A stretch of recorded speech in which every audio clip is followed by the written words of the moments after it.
Most people never notice the cage they live in because the bars look like values. They call it freedom, they call it democracy, they call it the world order. But the hidden truth is simpler and uglier. Power doesn't need to shove you. It just needs to convince you that you're choosing it. If you feel like politics, money, media, and global cooperation somehow always bend toward the same center, you're not paranoid. You're just finally paying attention. In this episode of The Hidden Self, we're going to talk about how elite systems govern without looking like they're governing, how force becomes invisible, how consent is manufactured, and why so many countries keep lining up to be controlled, even after they know what's happening. Let's start with a psychological observation that most viewers refuse to make. Humans don't follow power only because they fear it. They follow it because it flatters their identity. It tells them they are modern, moral, civilized, safe. It tells them they are not trapped. They are privileged. And once a society internalizes that story, external control stops looking like control and starts looking like destiny. The United States is one of the strangest empires in modern history because it never officially walks around like an empire. It doesn't need to. Old empires branded themselves openly. Rome walked in, took land, enforced tribute, and demanded obedience with iron. Britain raised flags like trophies, sailed across oceans, and turned commerce into conquest. Even the Mongols carried fear as a visual language: smoke, horses, speed, the certainty of brutality. America does something different. It hides the empire under a costume: freedom, democracy, human rights. The language is soft, and that softness is not accidental. It's a technique. Soft language prevents resistance. Soft language turns domination into something people politely debate, not openly fight.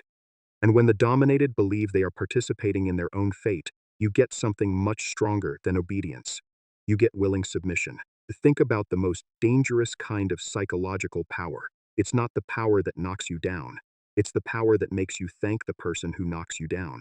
It's the power that makes you protect the mechanism that harms you. Now, apply that to an international scale. The question becomes, how does one country control a planet using invisible threads without showing the rope? Why do nations that know they are constrained still cooperate, still vote in certain directions, still sign agreements, still build their economic lives around rules written elsewhere? The answer is not just military dominance. It's not just economic leverage. It's the combination of hard force and soft persuasion, welded together so tightly that people can't see where one ends and the other begins.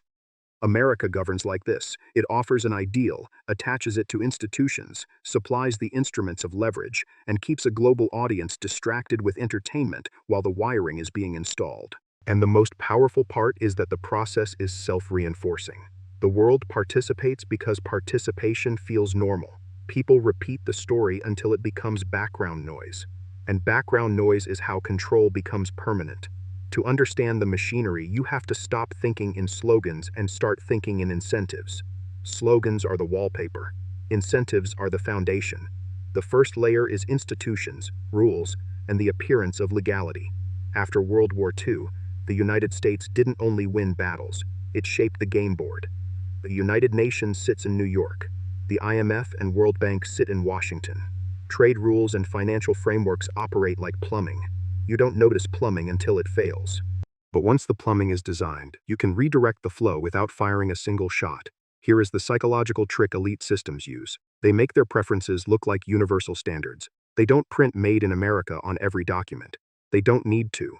The fingerprint is in how decisions are made. The weight is in who holds veto power. The effect is in what happens when a country tries to step outside the script. You can watch this dynamic in real time. Imagine a country with leaders who believe they are navigating carefully. They are negotiating, joining committees, trying to reform from within. They think they are bargaining like equals, but then they do the one thing elites hate. They attempt to act independently in a way that threatens the center. That's when the invisible strings tighten. Not necessarily through open invasion. Through sanctions, through financial isolation, through asset freezes, through denial of access to critical systems. The message is not, "We will invade you." The message is, "We can make your economy choke, and nobody can call it illegal because the formality was always yours." A lot of people are shocked when they learn the United States can move markets without firing. But the mechanism is straightforward. If you own or control the outlets through which value travels, you control what survives. Currency is not just money. Currency is permission to trade, permission to fund, permission to stabilize. The US dollar is the quiet weapon. When it becomes the only widely accepted language of finance, everyone is forced into fluency. Over time, this creates a dependency that feels voluntary because nobody signs a contract saying, "I will be controlled." Instead, countries develop habits. They price imports and exports in dollars. They hold dollar reserves. They use dollar-based clearing and settlement. Their economic survival becomes tied to a system that is managed under US influence. So the leverage isn't only that America can sanction. It's that the world's financial anatomy already runs through a US-controlled nervous system. America can tighten the circuit by issuing a policy decision, and the body of other nations convulses. Consider the example everyone quietly remembers but publicly avoids discussing. When Russia's situation escalated, a massive portion of reserves was frozen. Think about what that means psychologically for a state. It's not just lost money, it's lost flexibility. It's lost capacity to respond to shocks. It's lost trust in the safety of holding assets. It's like discovering that your savings account isn't really yours. And when a major country can't access its own financial resources, the shock reverberates. It affects imports, investment, wages, confidence, industrial planning. The state is not invaded with tanks. It is invaded with uncertainty and liquidity collapse. For years, many regimes attempted to find alternatives. They talked about reducing dollar reliance.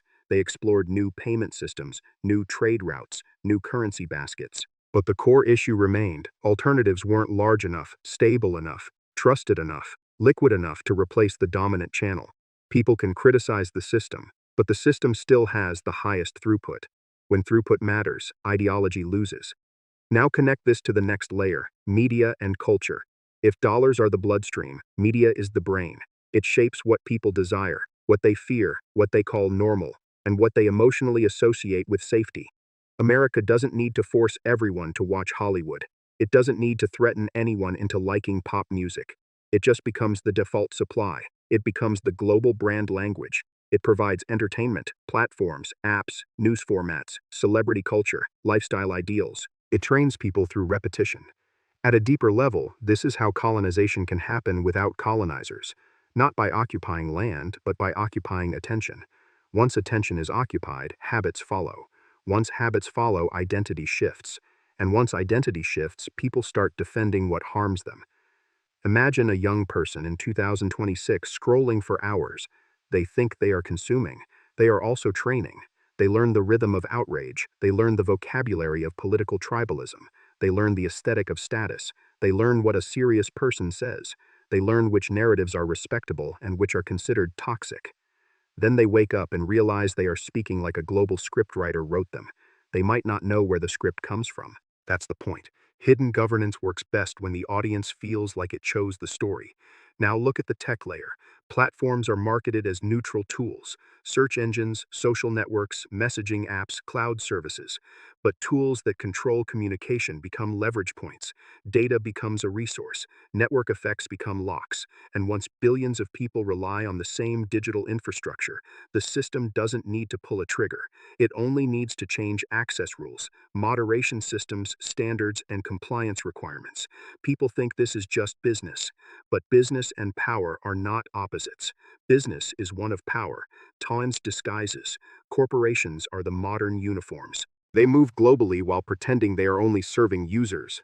That's why the elite model works so well. It uses multiple disguises at once. The same structure that benefits from military readiness also benefits from financial dominance and cultural normalization. One arm creates dependence, the other arm creates meaning. The combination is what makes control so resilient. And then there is the hard power, the gun behind the curtain. Soft power alone can't coerce a resistant actor. If someone becomes too independent, too ambitious, too unwilling to comply with the narrative and the finance, you bring out the threat. The United States maintains a wide web of military bases. It also maintains rapid deployment capability through naval reach. Even without constant firing, the mere presence of forces functions like psychological gravity. States learn to model their decisions around that reality. This is not complicated. In game theory, the player with credible force shapes the options of everyone else. Others can choose, but their choices are constrained by risk calculations that originate from the power imbalance. NATO becomes the public-facing version of this logic. It doesn't always look like empire. It looks like collective security. It looks like shared values. But at the practical level, the alliance is built around a central provider of protection, and a dependent provider inevitably becomes a central decision-maker.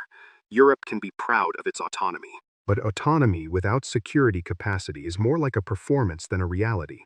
When defense depends on a larger partner, politics becomes negotiation with fear. Once fear enters, consent becomes easier to manufacture. Leaders don't want to look weak, so they double down. They sign agreements, they support policies, they align because the alternative feels like abandonment. Now take this further. The US almost never uses hard power alone. The pattern is consistent. When force is used, alliances are mobilized, costs are shared, and moral framing is prepared. The violence is presented as collective responsibility rather than unilateral ambition. That reduces backlash and increases international legitimacy. So America's style is clear. It threatens with readiness. It persuades with ideals. It finances with dependency. It culturalizes with entertainment. And it institutionalizes with rules that look universal but protect the central actor first. But here's where the psychological depth really starts. Because people don't just comply with external systems, they internalize them. They learn to rationalize their participation. They develop loyalty to the cage, because loyalty provides emotional comfort. Many governments understand the constraints, but their elites also benefit from the arrangement. When elites benefit, they defend the system emotionally as well as materially. They teach their citizens that alignment is realism. They describe independence as chaos. They translate subordination into stability. That is how a country can feel like it chose the path, when in fact it was trapped into walking it. And once you accept that, you can see another key tactic: divide and control through controlled balance. America does not want any region to become strong enough to act independently. The goal is not always to dominate directly. The goal is to keep rivals competing, kept wary, kept dependent, not destroyed, managed. So you create environments where every actor feels threatened by every other actor and also feels forced to seek protection from the same central power. You sell the idea of security to each side while ensuring that the security provider remains indispensable. A particularly effective approach is to allow tensions to simmer instead of resolving them. Conflicts that are too hot to solve are the conflicts that keep alliances sticky. If everything were resolved, the alliance would become optional. So the system prefers durable uncertainty. There are real-world examples of this logic in arms sales and strategic partnerships. The same actor can supply weapons to opposing parties because the goal is equilibrium, not victory. If one side destroys the other, dependency collapses. Equilibrium is maintenance mode. You end up with a world that looks like it's balancing interests, but actually it's balancing dependence. And then there's the chessmaster skill: rotating enemies and keeping the moral narrative alive. Once one threat fades, you don't let unity dissolve. You replace the threat. The enemy changes shape while the function stays the same. That function is to preserve the coalition and preserve domestic focus. When the Soviet Union was the primary threat, NATO was built around it. When it disappeared, a new threat was needed. The 1990s presented a narrative of unipolar order, with interventions justified as defense of democracy. After 2001, global extremism became the excuse, and the scope widened into regions where influence had previously been limited. When the threat is not named, people argue about values. When the threat is named, people accept restrictions as necessary. Then you arrive at the modern era where strategic rivalry is framed around a new competitor. That competitor serves a dual role. It becomes the external reason to maintain military posture, and it becomes the internal reason to keep the political coalition stable. This is crucial psychological engineering. Without a looming threat, the system's justification weakens. With a threat, fear becomes motivation, and opposition becomes betrayal. So the elite model keeps running. It keeps people busy fighting ghosts that always look urgent. It turns politics into permanent emergency. Now let's talk about how the mechanism stays stable inside the United States itself. Because the most unsettling part is that this global power is not maintained by a single leader or a single party. It's maintained by layers. Americans are told they live in a system where elections are destiny. People argue about the right candidate, the right ideology, the right tone.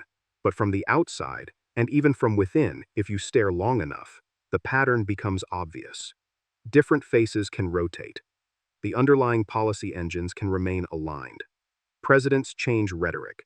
They rarely change the core interests powering defense spending, financial dominance, and strategic posture. So while the public imagines a choice between two fundamentally different worlds, many elites imagine continuity of control. You vote for a personality, but the machinery behind the personality keeps turning. This is why you can see contradictory speeches that lead to similar outcomes. One leader emphasizes American first, another emphasizes alliances, another emphasizes democracy rhetoric. Yet the global posture stays remarkably consistent. Maintain dominance, maintain deterrence, maintain the dollar system, maintain the institutions, maintain the narrative. Why? Because the same networks feed the same priorities: finance, defense industries, tech power centers, global trade interests. These groups are not neutral beneficiaries. They are architects and guardians. They invest in the story because the story keeps money moving and contracts flowing. They also invest in conflict because conflict justifies budgets, and budgets justify influence. If you want to understand why chaos never destroys elite systems, here is the uncomfortable truth. Elite systems don't treat crises as accidents, they treat crises as leverage opportunities. During oil shocks, the world becomes desperate. Desperation makes agreements easier. During financial crashes, the world becomes fearful of collapse. Fear makes people accept new regulations and new rescue packages designed by those with the strongest bargaining power. During pandemics, supply